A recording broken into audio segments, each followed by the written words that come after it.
ಬುಡವ ಈ ಕೋಪ ಮಾಡ್ಕೊಂಡ್ರು ತಾನೆ ಏನ್ ಉಪಯೋಗ ಇದ್ದದ್ಯೋಳು? ಚಿತ್ರ ಅವನ್ ಎಲೆಕ್ಷನ್ ಅಲ್ಲಿ ಗೆಲ್ಬಾರ್ದು ಅಂತ ನಾನು ಏಟೆಲ್ಲ ಪ್ರಯತ್ನ ಪಟ್ಟೆ, ಆದ್ರೂ ಅವನ್ ಗೆದ್ದೇ ಬಿಟ್ಟ. ಗೆಲ್ತಿದ್ದಂಗೆ ಈಗ ಮಂತ್ರಿ ಆಗ ಕೊಂಟವನಲ್ಲ, ನನಗೆ ಹೆಂಗಾಯ್ತಿರ್ಬೇಕು ಹೇಳು? ಒಟ್ಟಲ್ಲಿ ಬೆಂಕಿ ಹಾಕೊಂಡಂಗೈತೆ. ಹಾಗಂತ ನೀನ್ ಕೋಪ ಮಾಡ್ಕೊಂಡ್ರೆ ನಿನ್ನ ಆರೋಗ್ಯನೇ ಕಣವ ಹಾಳಾಗದು. ಏನೋ ಅವ್ರ ಅದೃಷ್ಟ ಸಂದಾಗದೆ.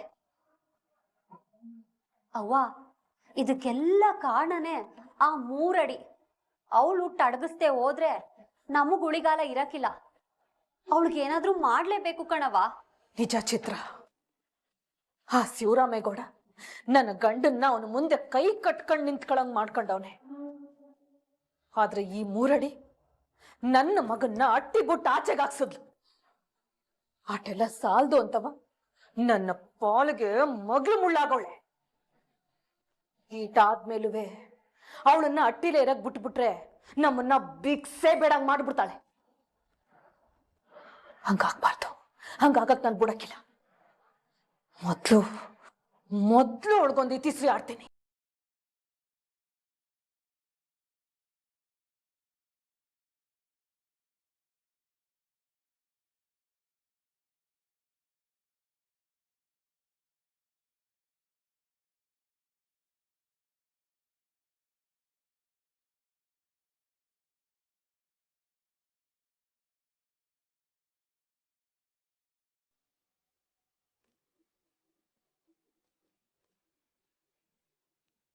ಓಯ್, ಅವಳ ಜೊತೆ ಶೆಡ್ಡಲ್ಲಿ ಇರ್ಬೇಕಾದವಳು ಈ ಕಡೆಯಿಂದ ಬರ್ತಾ ಇದ್ಯಾ? ನನ್ನ ಔಟ್ ಹೌಸ್ ಅಲ್ಲಿ ನಿಂಗೇನ್ ಕೆಮೆ? ಯಾಕ್ರಿ ಹಿಂಗ್ ಮಾಡುದ್ರಿ?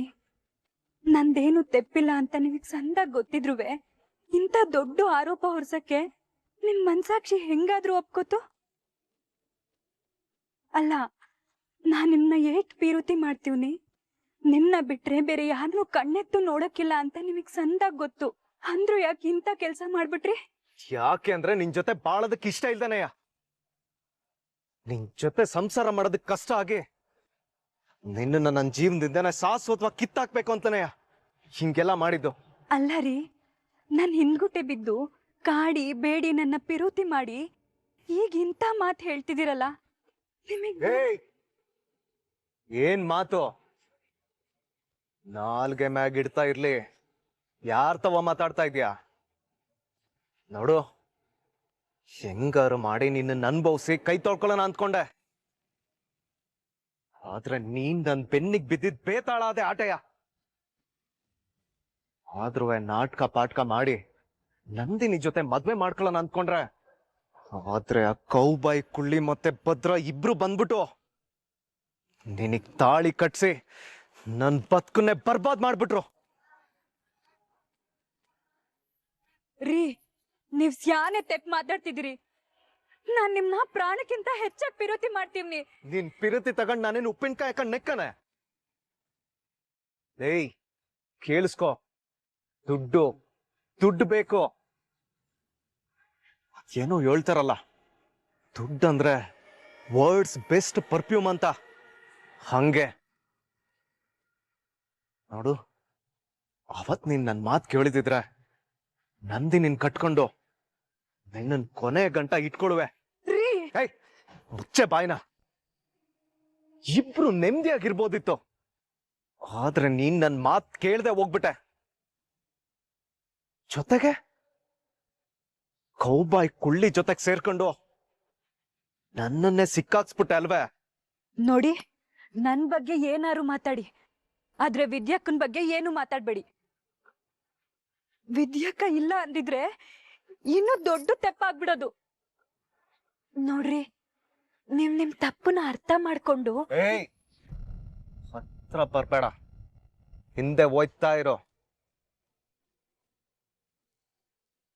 ಯಾಕ್ರಿ ನಿಮಗ್ ಅರ್ಥ ಆಯ್ತಾ ಇಲ್ಲ? ದಯವಿಟ್ಟು ಅರ್ಥ ಮಾಡ್ಕೊಳ್ಳಿ, ನಾವ್ ಸಂದಾಗ ಬದುಕ್ಬೋದು. ಏನೇ ಮಾತಾಡ್ತಾ ಇದ್ಯಾ? ನಿನ್ ಜೊತೆ ನಾನ್ ಸಂಸಾರ ಮಾಡೋದು? ನನ್ಗಂತ ಕರ್ಮ ಇನ್ನೂ ಬಂದಿಲ್ಲ. ಏನೋ ಇವತ್ತು ಅಟ್ಟಿಯವರು ಆ ಕೌಬಾಯ್ ಕುಳ್ಳಿ ಸಪೋರ್ಟ್ ಗೌರೆ ಅಂತ ಹೀಟೆಲ್ಲ ಮಾತಾಡ್ತಾ ಇದ್ಯಲ್ವೇ? ಆದ್ರೆ ಗೆಪ್ತಿ ಮಡ್ಕೊಬಿಡು. ನಾನ್ ನಿನ್ನನ್ನ ನನ್ನ ಜೀವನದಿಂದ ಶಾಶ್ವತವಾಗಿ ಕಿತ್ ಬಿಸಾಕೆ ಹಾಕ್ತೀನಿ. ನೋಡ್ತಾ ಇರೋ.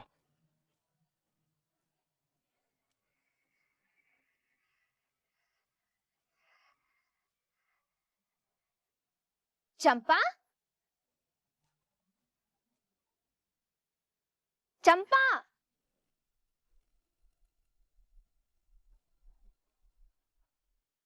ಯಾಕ್ ಚಂಪಾ ಅಳ್ತಾ ಇದೀಯಾ? ಸುಭಾಸಣ್ಣ ಏನಾದ್ರೂ ಬೈದ್ಬಿಟ್ಟು ಹೋದ್ರೆ? ಏ ಹಂಗೇನಿಲ್ಲ ಅಕ್ಕ, ಸುಮ್ನೆ ಆಗಿದ್ದೆಲ್ಲ ಗೆಪ್ತಿಗ್ ಬಂತು, ಅದಕ್ಕೆ ಅಳ್ತಿದ್ದೆ.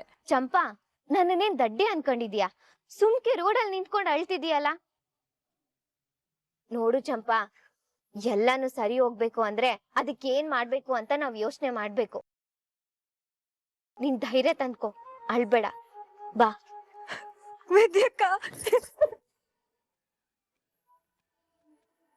ಚಂಪಾ ಚಂಪಾ ಅಳ್ಬೇಡ, ಸಮಾಧಾನ ಮಾಡ್ಕೊ, ಬಾ ಬಾ.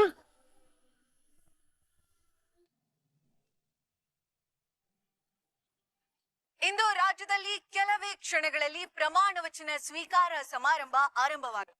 ರಾಜ್ಯದಲ್ಲಿ ಅತಿ ಹೆಚ್ಚು ಮತಗಳ ಅಂತರದಿಂದ ಎಸ್ಟಿಪುರ ವಿಧಾನಸಭಾ ಕ್ಷೇತ್ರದಲ್ಲಿ ಗೆಲುವು ಸಾಧಿಸಿರೋ ಶಿವರಾಮೇಗೌಡರು ಇನ್ನೇನು ಕೆಲವೇ ಕ್ಷಣಗಳಲ್ಲಿ ಪ್ರಮಾಣ ವಚನ ಸ್ವೀಕಾರ ಮಾಡಲಿದ್ದಾರೆ.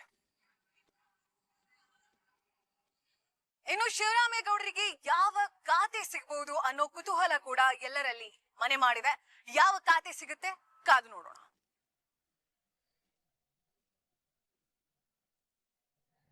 ಎಲ್ಲರಿಗೂ ನಮಸ್ಕಾರ ಮತ್ತು ಶುಭ ದಿನ. ಈ ದಿನ ಪ್ರಮಾಣ ವಚನ ಸ್ವೀಕಾರ ಕಾರ್ಯಕ್ರಮಕ್ಕೆ ನಮ್ಮ ರಾಜ್ಯದ ಘನತೆವೆತ್ತ ರಾಜ್ಯಪಾಲರು ಆಗಮಿಸ್ತಾ ಇದ್ದಾರೆ. ಅವರಿಗೆ ಆದರಣೀಯ ಸ್ವಾಗತವನ್ನ ಕೋರ್ತಾ ಇದ್ದೇನೆ.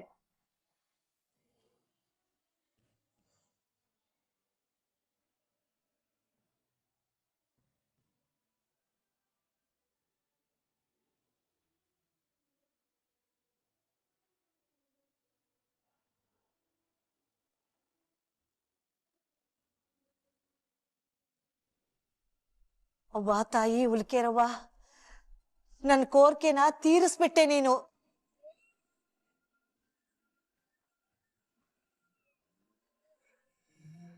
ಅವನಿಗೆ ಒಂದ್ ಕಪ್ಪು ಚುಕ್ಕೆನೂ ಇಲ್ದೇ ಇರೋ ಹಾಗೆ ಜನಗಳ ಬಾಯಲ್ಲಿ ಒಳ್ಳೆಯವನು ಅನಿಸ್ಕೊಳ್ಳೋಂಗ್ ಮಾಡ್ಬಿಡವ್ವ. ನಾವೆಲ್ಲರೂ ಕುತೂಹಲದಿಂದ ಕಾಯ್ತಾ ಇದ್ದ ಪ್ರಮಾಣ ವಚನ ಸ್ವೀಕಾರ ಸಮಾರಂಭ ಆರಂಭವಾಗಿದೆ. ಇದೀಗ ನಿಮ್ಮ ಮುಂದೆ ರಾಜಭವನದಿಂದ ನೇರ ಪ್ರಸಾರ.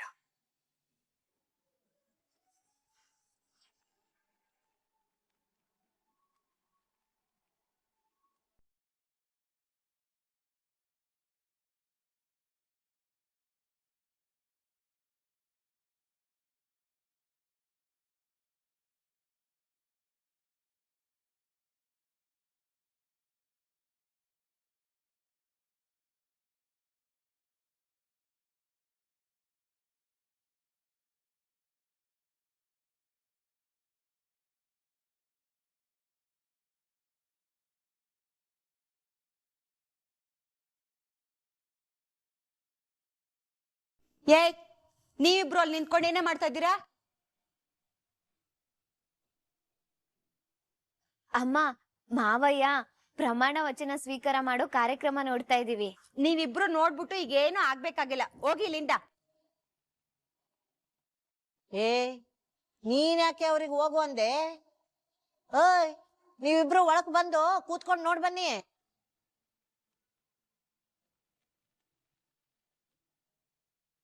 ಅವ್ವ, ಅವ್ವನೇ ಹೇಳ್ತಾ ಇರೋದು. ನನ್ನ ಮಗ ಇವತ್ತು ಗೆಲ್ಲೋದಕ್ಕೆ ಅವಳು ಸ್ಯಾನೆ ಶ್ರಮ ಪಟ್ಟವಳೆ.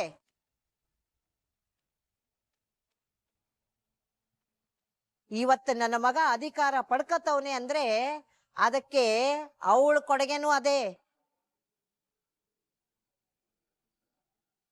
ಅಮ್ಮಮ್ಮ, ಹಿಂಗೆ ಅವಳನ್ನ ಏನ್ ಮಾಡ್ಬೇಕು ಏನ್ ಮಾಡಬಾರ್ದು ಅಂತ ನೀವು ನನಗೆ ಹೇಳಕ್ ಬರ್ಬೇಡಿ. ಬಾಯಿ ಮುಚ್ಕೊಂಡ್ ನೋಡಿ. ಓಯ್, ನೀವಿಬ್ರು ಬನ್ರೆ.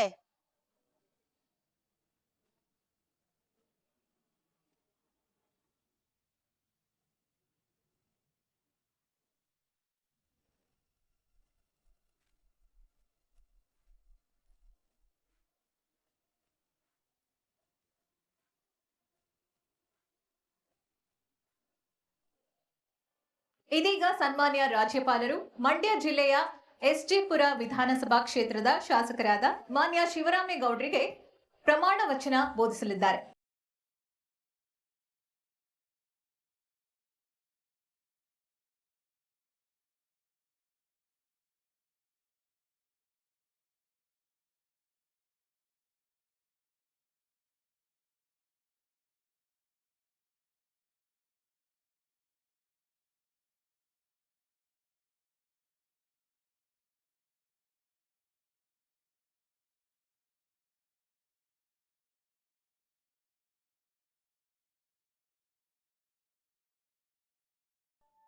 ಏನ್ರೇ ಅವರಿಬ್ರು ಮುಖದಲ್ಲಿ ಏನು ಕೋತಿ ಕುಣಿತಾ ಇದೆಯಾ?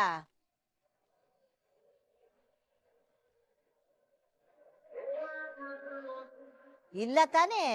ಅಂದ್ಮ್ಯಾಕೆ ಅಲ್ಲಿ ನನ್ನ ಮಗ ಅಧಿಕಾರ ಸ್ವೀಕಾರ ಮಾಡೋದನ್ನ ನೋಡಿ.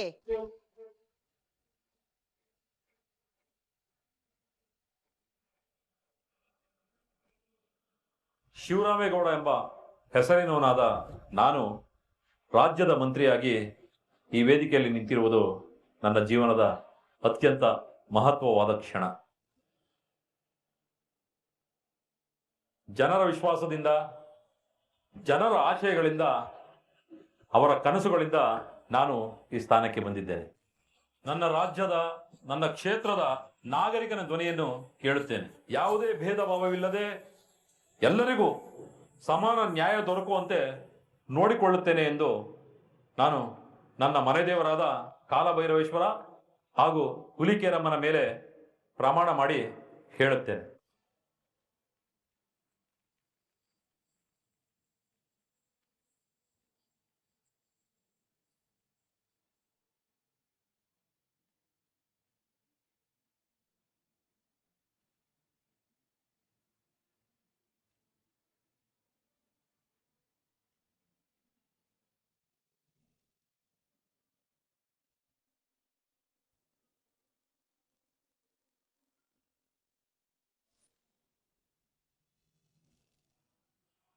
ನಾಯ್ಕ್ರೆ, ಇವರು ನಮ್ಮ ಧರ್ಮಪತ್ನಿ ಮೋಹನ ಅಂತ.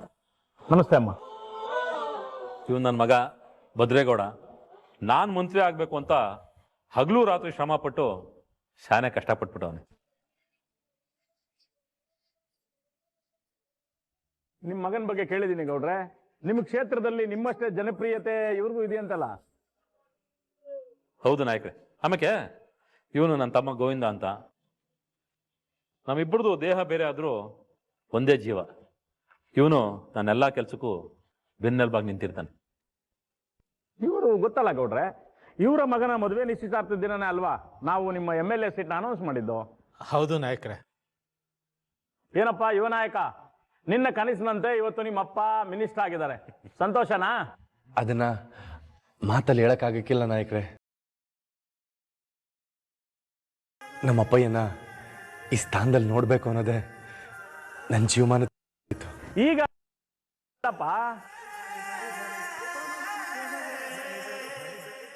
ಗೌಡ್ರೆ, ಮೊದಲನೇ ಸಲ MLA ಗೆದ್ದು ಮಂತ್ರಿ ಆಗೋ ಯೋಗ ಎಲ್ರಿಗೂ ಬರೋದಿಲ್ಲ. ಆ ಯೋಗ ನಿಮಗೆ ಬಂದಿದೆ ನೋಡಿ. ಚೆನ್ನಾಗಿ ಕೆಲಸ ಮಾಡಿ, ಒಳ್ಳೆ ಹೆಸರು ಮಾಡಿ. ನೀವೆಲ್ಲರೂ ಸಹಕಾರ, ನಮ್ಮ ನಾಯಕರ ಆಶೀರ್ವಾದ ಸದಾ ನನ್ನ ಮೇಲಿದೆ. ಹಾಗಾಗಿ ಬಯಸದೇ ಇರೋ ಭಾಗ್ಯ ನನಗೆ ಸಿಕ್ಕಿದೆ. ನಾನು ಪ್ರಾಮಾಣಿಕವಾಗಿ ಈ ಕ್ಷೇತ್ರದಲ್ಲಿ ಕೆಲಸ ಮಾಡಿ ನಿಮ್ಗಳ ಹೆಸರನ್ನ ಉಳಿಸ್ತೀನಿ. ನಿಮ್ಮ ಈ ಒಳ್ಳೆತನಕ್ಕೆ ನಿಮಗೆ ಮಂತ್ರಿಗಿರಿ ಸಿಕ್ಕಿರೋದು ಗೌಡ್ರೆ. ನಿಜ ಹೇಳ್ಬೇಕು ಅಂದ್ರೆ ಎಲೆಕ್ಷನ್ ಟೈಮಲ್ಲಿ ನಿಮಗೆ ವಿರುದ್ಧ ನಡೆದ ಷಡ್ಯಂತ್ರದಿಂದ ನಾವೆಲ್ಲ ತುಂಬಾ ಆತಂಕ ಪಟ್ಕೊಂಡಿದ್ವಿ. ನೀವೇನಾದ್ರೂ ಸೋತಿದ್ರೆ ನಮ್ಮ ಸರ್ಕಾರಕ್ಕೆ ಎಂಥ ಮುಖಭಂಗ ಆಗ್ತಿತ್ತು ಗೊತ್ತಾ? ಆದರೆ ನಿಮ್ಮ ಸೊಸೆ ಆ ಮುಖಭಂಗ ಆಗೋದನ್ನ ತಪ್ಪಿಸಿ ನಿಮ್ಮನ್ನ ಹೈಯೆಸ್ಟ್ ಲೀಡ್ನಲ್ಲಿ ಗೆದ್ದು ಮಂತ್ರಿ ಆಗೋವಾಗ ಮಾಡಿದ್ಲು.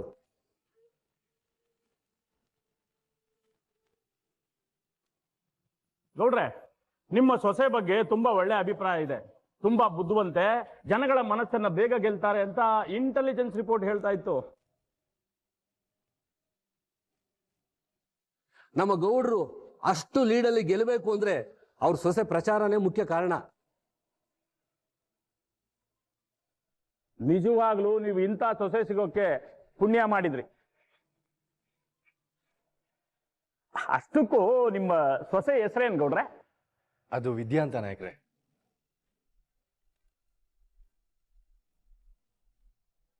ಹೆಸರಲ್ಲೇ ವಿದ್ಯಾ ಅಂತ ಇದೆ. ನೀನು ತುಂಬಾ ಅದೃಷ್ಟವಂತ ಭದ್ರೇಗೌಡ. ಒಳ್ಳೆ ಹುಡುಗಿ ನಿನ್ಗೆ ಹೆಂಡತಿಯಾಗಿ ಸಿಕ್ಕಿದಾಳೆ. ಅವಳಿಂದಾಗಿ ನಿನ್ನ ಜೀವನ ತುಂಬಾ ಚೆನ್ನಾಗಿರುತ್ತೆ. ನೋಡ್ತಾ ಇರೋ. ಹೌದು ನಾಯಕರೇ, ಆ ಹುಡುಗಿ ಕಾಲುಗುಣ ತುಂಬಾ ಚೆನ್ನಾಗಿದೆ. ನಮ್ಮ ಗೌಡ್ರು ಎಷ್ಟೋ ವರ್ಷಗಳಿಂದ ಜನಸೇವೆ ಮಾಡ್ಕೊಂಡ್ ಬಂದಿದ್ದಾರೆ ಅಲ್ವಾ? ಆದ್ರೆ ಇವರಿಗೆ ಎಲೆಕ್ಷನ್ ನಿಲ್ಲೋ ಯೋಗ ಬಂದಿದ್ದೆ ಆ ಹುಡುಗಿ ಈ ಮನೆ ಸೊಸೆಯಾಗಿ ಬಂದ್ಮೇಲೆ.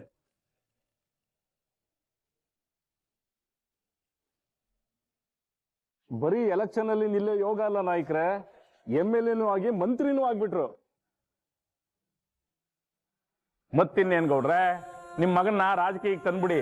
ಯುವ ನಾಯಕ ಅಂತ ಒಳ್ಳೆ ಹೆಸರಿದೆಯಲ್ಲ.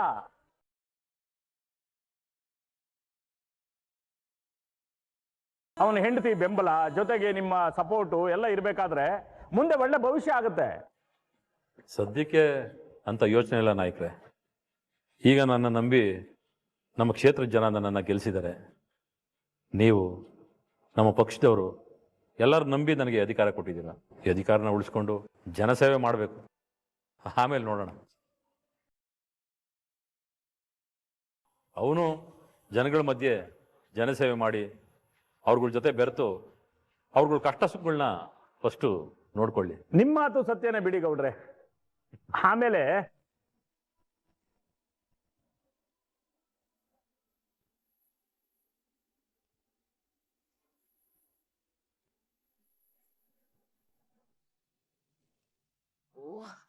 ಈಟೊತ್ತಾದ್ರೂ ಶಿವರಾಮ್ ಬರ್ಲೇ ಇಲ್ಲಲ್ಲ. ಏನಂತೆ ಫೋನ್ ಮಾಡಿ ಆದ್ರೂ ಕೇಳಿ ಎಲ್ಲಿದ್ದಾನೆ ಅಂತ. ಅಮ್ಮಮ್ಮ ಈಗ ತಾನೇ ಮಾಡಿದ್ದೆ, ಬಂದೆ ಅಂದ್ರು.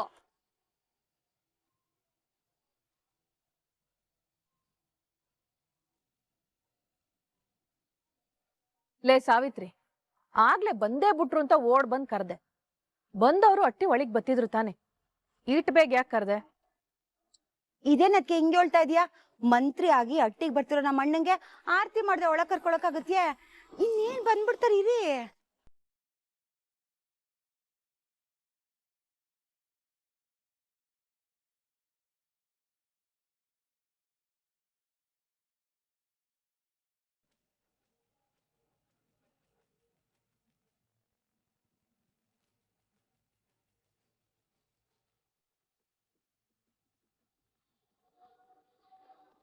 ಅಮ್ಮಮ್ಮ ಪೊಲೀಸ್ ಜೀಪ್ ಬತ್ತಾದೆ.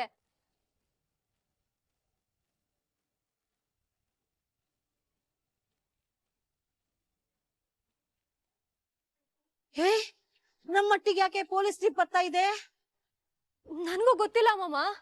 ಲೇ ಸುಭಾಸ, ಏನ್ಲ ನಮ್ಮಟ್ಟಿಗೆ ಪೊಲೀಸ್ ಜೀಪ್ ಬತ್ತದೆ?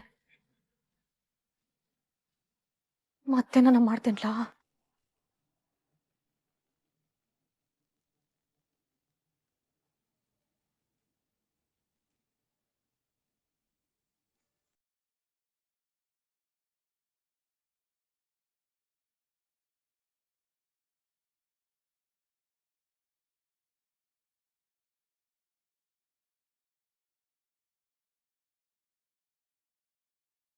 ಅಮ್ಮಮ್ಮ ಮಾವಯ್ಯನ್ ಕಾರು.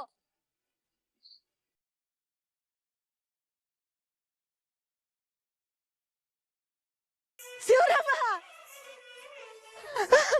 ನನ್ ಮಗ ಬಂದ್ಬಿಟ್ಟ, ನನ್ ಮಗ ಬಂದ್ಬಿಟ್ಟ.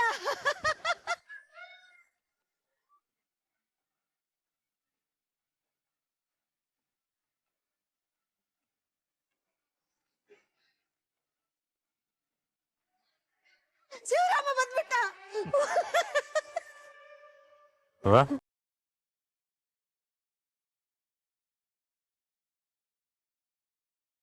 ನೀವ್ ಮಂತ್ರಿ ಆಗಿದ್ದು ನನ್ಗಂತೂ ಸಾನೆ ಸಂತೋಷ ಆಗದೆ.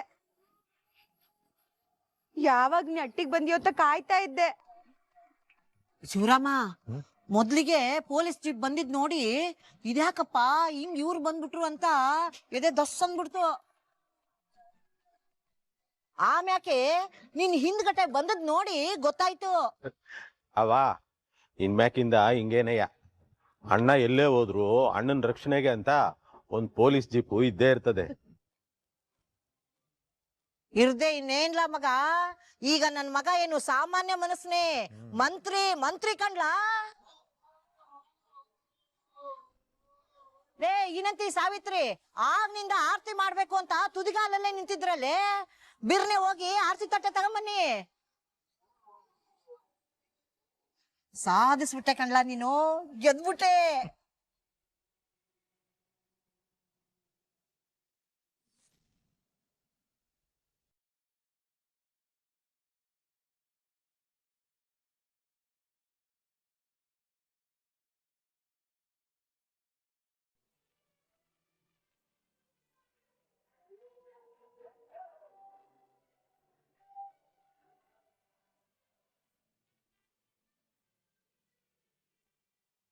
ಅಲ್ವಾ ನಡಿ.